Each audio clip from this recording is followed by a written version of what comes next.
I'm thinking a lot about preaching these days. Hi, Reverend Jim Keat, Digital Minister at the Riverside Church, Director of Online Innovation at Convergence, here to talk with you about preaching as digital ministry. Sorry for any disheveled hair. Just got back from a run and it's raining outside. Wearing my Casey Neistat sweatshirt, embodying all things digital today. If you don't know Casey Neistat, look him up on YouTube, and I apologize for how you'll be spending the next 6 hours of your life. Apologize? No, you're welcome. Okay.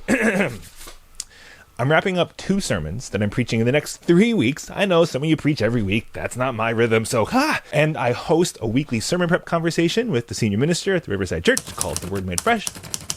Welcome back to another episode of The Word Made Fresh, the weekly show where we look at upcoming narrative lectionary passages that are going to be preached from the pulpit of the Riverside Church. Have you seen it? You totally should.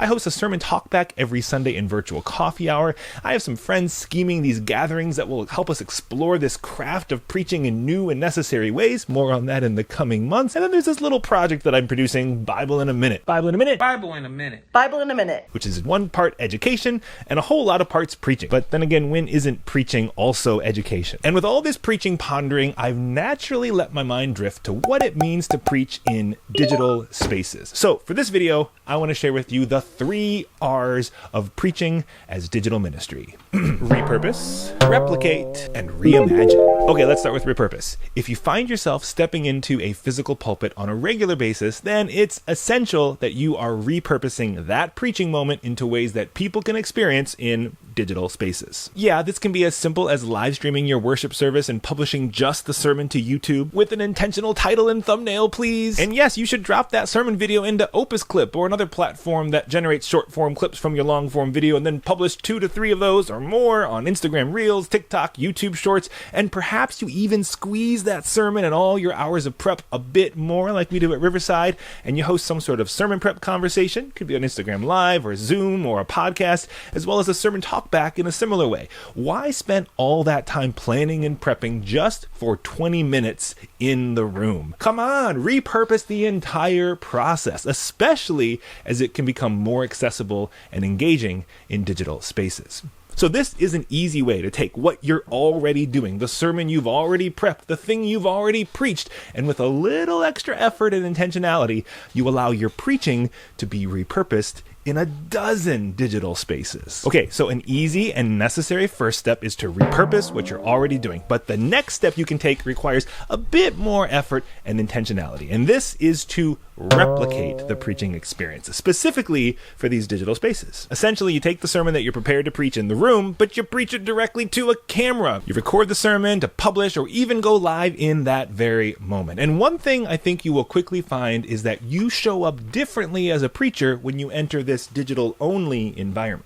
How do you preach when you can't see the faces of the people you're preaching to? What does it mean to give and receive energy in this modality? Now, if you give this a try week after week after week, you might find yourself crafting the sermon specifically for this experience, allowing you to step into the digital pulpit and broadcast your message for the whole world wide web. And you're simply taking the thing that you already do and offering it in a different space. You're replicating the preaching we're all used to, someone standing up with the Bible, and you're preaching it here in this space in this way.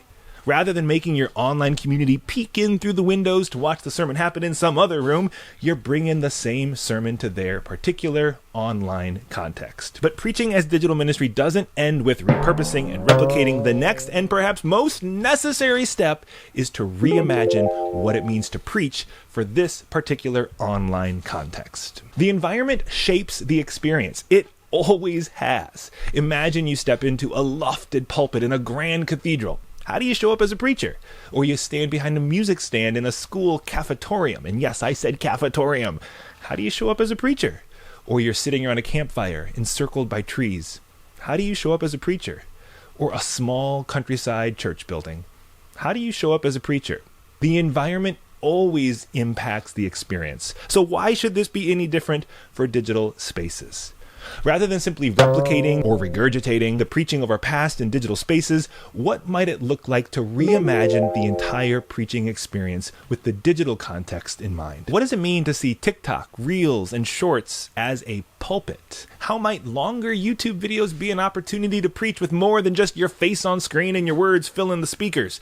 Could a written medium like Substack or a blog be a pulpit in which you are called to stand and proclaim the good news? I'd recommend Substack, by the way. They are a fantastic platform. Subscribe to my Substack, huh? What message is being shared with the images you post on Instagram, the updates you share on Threads, and all the digital spaces that we already inhabit? These are the questions with no definitive answer, because these are the pulpits of the future that we're still building, filled with trials and errors and maybe even some successes along the way. But it's this question: how might preaching be reimagined for digital spaces? That led me to produce Bible in a Minute. Bible in a Minute. Bible in a Minute. Bible in a Minute. This project that I'm producing, it's a daily short-form video project that covers every chapter of the Bible one day at a time. All 1,189 chapters, because when you're producing a project that goes through all the chapters of the Bible, you know random things like that. Now, yes, this project offers a unique educational overview of the entire Bible. We're currently working our way through Nehemiah as of this recording. But more than just 60-second versions of Crash Course the Bible. Hey, John Green, that should totally be a thing, right? Call me. Bible in a Minute is a digital pulpit filled with a diversity of preachers modeling what it means to read and interpret and embody the Bible from a progressive and liberative point of view. If a sermon could find its way into the palm of your hand as you're standing in the checkout or waiting for the train, I think it might look something like this Bible in a Minute project. Now, all this to say, repurposing the sermon you're already preaching and replicating it for digital spaces is a good and necessary place to start. But the next and most needed step is to reimagine what preaching might be given the ever-emerging and evolving landscape that is the internet and digital spaces. What about you? How are you utilizing these 3 R's of preaching for digital ministry? Leave a comment in this video or send me an email and let me know, because I would love to see what you're up to and talk with you more about how we are all continuing to build and step into these pulpits of the future together.